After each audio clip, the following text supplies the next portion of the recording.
ಶ್ರೀಕೃಷ್ಣನ ನೆನಪು. ನಾಗರ ಪಂಚಮಿಗೂ ಭಗವಾನ್ ಶ್ರೀಕೃಷ್ಣನಿಗೂ ಸಂಬಂಧವಿದೆ.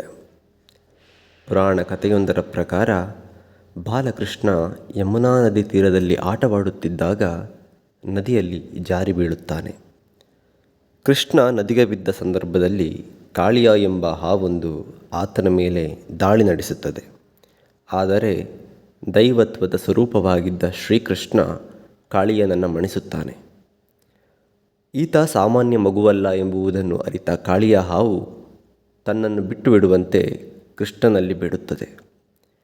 ಆಗ ಜನರಿಗೆ ಯಾವುದೇ ರೀತಿಯ ತೊಂದರೆ ನೀಡಬಾರದೆಂದು ವಚನ ಪಡೆದು ಶ್ರೀಕೃಷ್ಣ ಆ ಹಾವನ್ನು ಬಿಟ್ಟು ಬಿಡುತ್ತಾನೆ.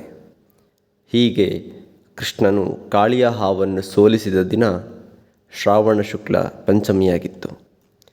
ಭಯಂಕರ ಹಾವನ್ನು ಕೃಷ್ಣ ಮಣಿಸಿದ ನೆನಪಿಗಾಗಿ ಈ ಹಬ್ಬ ಆಚರಿಸಲಾಗುತ್ತದೆ ಎಂಬ ನಂಬಿಕೆಯೂ ಇದೆ.